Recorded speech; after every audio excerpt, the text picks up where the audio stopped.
Good Friday morning and welcome to Wealth Creation Investing's Friday Market Wrap-Up. My name is Matthew Buckley and I'm the Chief Investment Strategist here at Wealth Creation Investing. And this morning, interesting numbers. We had unemployment numbers come out. Well, first of all, we'll start with non-farm payrolls. Non-farm payrolls ticked up just about 5,000. Not earth-shattering by any means, but last month's were revised upwards to 161,000 from 146,000. So, lukewarm, lackluster, pretty good adjectives to describe the non-farm payroll numbers. But here's the banner headline: is the unemployment rate actually ticked up.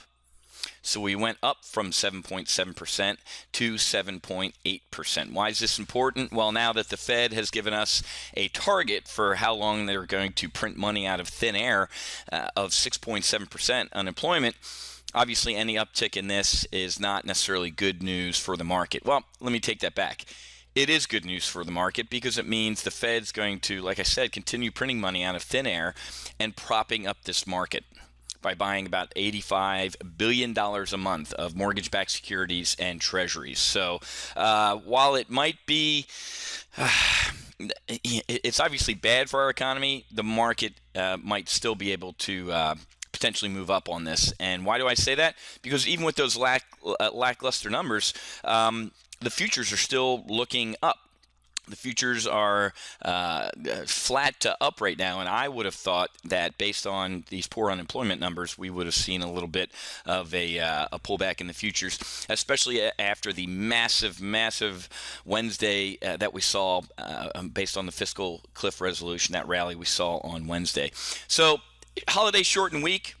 Obviously, unless you live in a cave, you saw the rally on Wednesday and a little bit of a follow-through Thursday. Even though the market was down, I'm going to call that a follow-through because after a ginormous move like that, for the market not to pull back with any sort of velocity is some follow-through. So today will be a pretty interesting day in the market, and we have two live trading sessions here at over at Top Gun Options. Actually, we have a 10 o'clock live trade brief, and then we have our newest service, Trading Weekly Options. That's at 1 p.m. So again, headline news is essentially the December payrolls only expanding by about 155,000, and just doing some rough math, folks.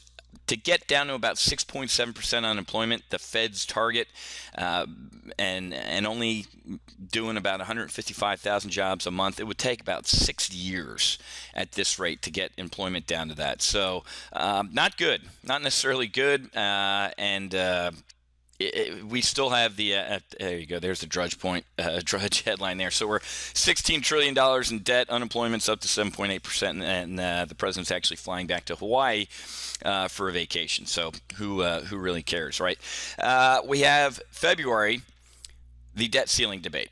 And for those of you who are regular viewers, you know that back in August of 2011, what happened to the markets? Markets crashed, volatility spiked, we lost our AAA credit rating. We're in for another rough ride into February, and then obviously sequestration, the defense cuts, the government cuts that are supposed to go into were supposed to have gone into effect, got kicked down the road for a couple months as well. So we're not out of the woods yet, folks, which is great for me as an options trader. It's not necessarily great for us as a nation. Okay, so got to get going. Get ready for my trade briefs going on here. I'm going to be looking at 10 a.m. looking at ISM manufacturing PMI and also factory orders coming out as well. Before I go, average hourly earnings actually ticked up a little higher than expected. So seeing just a little bit of an increase in average hourly earnings, which is a good thing, but not necessarily enough to really move the market right now. Okay, happy hunting. Make sure you hedge. Have a great weekend, and I'll see you for Monday's market outlook at Wealth Creation Investing.